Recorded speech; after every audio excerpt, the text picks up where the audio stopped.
अस्सलाम वालेकुम दोस्तों, कैसे हो? उम्मीद है कि सब खैरियत से होंगे। अल्लाह आप लोगों को ऐसे ही खुश रखे। ईद उल अज़हा यानी बकरीद यानी कुर्बानी के दिन नज़दीक से नज़दीक आते जा रहे हैं। जानवरों की मंडियाँ सज रही है। अच्छे से अच्छा जानवर ख़रीदने के लिए लोग बढ़ चढ़ कर हिस्सा ले रहे हैं।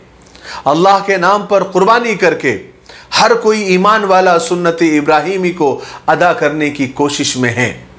हर एक ईमान वाले की चाहत है कि वो अच्छे से अच्छे जानवर की कुर्बानी करके अल्लाह को राज़ी कर सके। हर ईमान वाला अपनी बिसात के मुताबिक अल्लाह के नाम पर अपनी जेब ढीली करने में यानी खर्च करने में पीछे नहीं हटता। इसीलिए इन्हीं दिनों का फ़ायदा उठाने के लिए कुछ लोग लोगों को लूटने के लिए भी तैयार हो जाते हैं। किसी जानवर के बदन पर अल्लाह लिखकर, कभी मोहम्मद लिखकर, कभी करबला लिखकर 10-20 हज़ार का जानवर लाखों में बेच देते हैं। कुछ लोग कुर्बानियों के नाम पर और हिस्सों के नाम पर लाखों रुपये जमा कर लेते हैं, लोगों को धोखा देते हैं, फ्रॉड करते हैं। बहरहाल मार्केट जोरों पर होता है। लोगों की पैसा कमाने की हवस इतनी बढ़ चुकी है कि इतनी मुकद्दस सुन्नत को भी लोगों ने व्यापार का जरिया बना दिया है। हम वैसे तो दुनिया के मामले में बहुत होशियार, बहुत चालाक है। 4 आने के 6 आने कैसे करने हैं वो हमें पता है, लेकिन दीन के मामले में हम इतने भोले हैं कि कोई भी हमें दीन के नाम पर, अल्लाह के नाम पर, रसूल के नाम पर बेवकूफ़ बना जाता है और हमें पता तक नहीं चलता। एक मटका भी खरीदना हो ना तो उसे ऊपर नीचे और उसे ठोक बजा कर देखा जाता है। हरा धनिया भी लेना हो तो 10 सवाल किए जाते हैं। बीवी को जेवर दिलाने के लिए 100 तरीके से उस सोने को परखा जाता है। सोना खरा है या खोटा है, कितने कैरेट का है। लेकिन दीन के मामले में ये तहकीक, ये तफ्तीश बिल्कुल नहीं की जाती। आग बंद करके किसी भी ऐरे गैरे नत्थु खैरे पर भरोसा कर लिया जाता है। याद रखे, हर चमकती चीज सोना नहीं होती। कुछ लोग दिखने को तो बहुत अच्छे दिखते हैं, लेकिन वो डाकू होते हैं, सिर्फ उनके पास घोड़ा नहीं होता। इसलिए हम चूंकि बिना तहकीक के दीन का काम करते हैं, कुर्बानियां करते हैं, इसलिए बेवकूफ बनाने वालों की दुकानें हर साल बढ़ती जा रही है। क्योंकि जब ग्राहक ही खुद लुटने को तैयार है तो भला दुकानदार और ये डाकू लोग इस मौके को कैसे हाथ से जाने दे सकते हैं। मैं एक लतीफ़ा आपको सुनाता हूं, आपको पूरी बात समझ में आ जाएगी। 2 दोस्त थे, एक बैंक में मुलाजिम थे, नौकर थे। उन्हें कुर्बानी के लिए बकरा खरीदना था। वो बैंक से ही पैंट कोट टाई पहने जानवरों की मंडी पहुंच गए।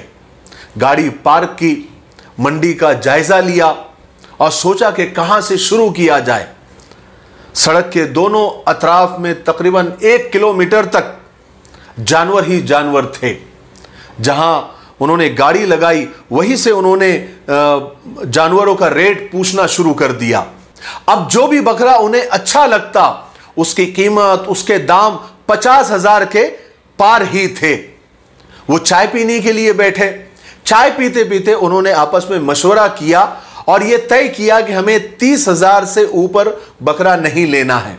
यानी अपनी हद उन्होंने 30,000 मुकर्रर की और दोबारा बकरों पर नजर डालनी शुरू की। अब चूंकि बजट कम था, पैसे कम थे, तो उन्होंने कम खूबसूरत जिस्म में दुबले बकरे देखना शुरू किए और बहुत यानी इंतहाई कोशिश के बावजूद उन्हें कोई बकरा 35,000 से कम नहीं मिल रहा था। अब उन्होंने मंडी के दूसरी जानिब भी देखना शुरू किया। चूंकि बैंक से वो आधे दिन की छुट्टी लेकर आए थे, इसीलिए ये बकरा खरीदने का काम उन्हें आज के आज निपटाना था। अब भूख लग गई, थकान हो गई, तो वो एक जगह पर मकई के भुट्टे खाने उन्होंने शुरू कर दिए। अब वो भुट्टे खाते खाते हर एक बकरे का दाम पूछ रहे थे। एक बकरे का दाम उन्होंने पूछा तो मालिक ने 18,000 कहा। तो वो चौंक कर रुक गए क्योंकि पूरे मार्केट में, पूरी मंडी में सबसे कम कीमत इसी ने कही। उन्होंने बकरे का मुआयना किया, चेक किया, बकरा बिल्कुल ठीक था और दाम भी बिल्कुल मुनासिब थे। फिर भी उन्होंने भाव टाव करने के लिए कहा कि कुछ कम हो सकता है, तो बकरे के मालिक ने कहा कि बिल्कुल नहीं। कुछ इधर उधर की उन्होंने बातें करने के बाद वो बकरा खरीदने पर राजी हो गए। लेकिन अब यहां एक मसला हो गया। अब बकरे के मालिक ने कहा कि वो बकरा नहीं बेचेगा। तो ये नौजवानों ने पूछा कि भाई क्यों नहीं बेचोगे? तो उस आदमी ने कहा, पूरी डिटेल बताई कि देखो मैं एक किसान आदमी हूं, गांव से आया हूं और मुझे गधा खरीदना है। बस उसी गधे के लिए ये बकरा मैं बेच रहा हूं और यहां मंडी में एक ही शख्स है जो गधा बेच रहा है, लेकिन वो बकरे के बदले में यानी अदला बदली में गधा नहीं दे रहा है। अगर तुम मुझे वो गधा खरीद के दे दो तो ये बकरा तुम मुझसे ले लो। अब ये नौजवानों ने कुछ सोचा और पूछा कि गधे वाले का ठिकाना कहाँ है? तो उसने ठिकाना बताया। ये नौजवान उसके पास गए तो पता चला कि वो गधा 16,000 में बेच रहा है। इनकी भी बात समझ में आ रही थी कि 16,000 का गधा और 2,000 और दे दिए जाए तो कुर्बानी के लिए हट्टा कट्टा बकरा 18,000 में मिल सकता है। तो उन्होंने 16,000 रुपए गधे वाले को दिए, रस्सी थामी और बकरे वाले की तरफ चल दिए। थोड़े आगे जाकर इनके पैरों तले जमीन खिसक गई, आंखों के सामने अंधेरा आ गया, क्योंकि वहां पर अब बकरे वाला नहीं था, बकरे वाला गायब था। अब जल्दी से पीछे मुड़े, गधे वाले के पास गए तो गधे वाला भी गायब था। अब दोनों बैंक के मुलाजिमीन कोट पैंट पहने हुए, टाई लगाई हुई और गधा यानी गधा हाथ में लिए, गधे की रस्सी थामे मंडी में खड़े थे और लोग उन्हें घूर रहे थे और वो शर्म से पानी पानी हो रहे थे।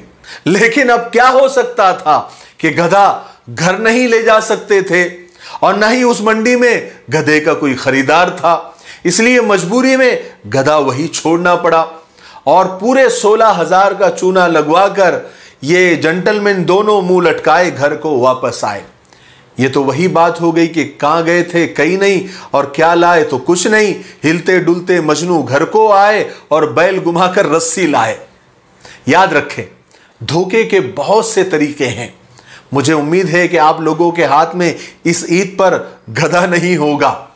अल्लाह तबारक व तआला कुरान पाक में साफ इरशाद फरमाते हैं कि हमारे पास ना गोश्त पहुंचता है ना खून पहुंचता है, हम तक तो सिर्फ कुर्बानी करने वाले की साफ नीयत पहुंचती है। इसलिए लाखों करोड़ों का भी बकरा अगर किसी ने ले लिया, लेकिन नीयत शान बघारना है, गुरूर या घमंड करना है या अपने माल की नुमाइश करना है, तो लाखों और करोड़ रुपए खर्च करके भी कल कयामत के दिन हाथ में गधा ही होगा, यानी हाथ खाली होंगे।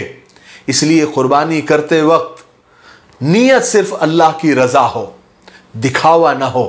अगर हिस्सा भी कहीं दे रहे हो तो अच्छे से तहकीक कर लो और चमड़ा भी कहीं दे रहे हो तो अच्छे से तहकीक कर लो।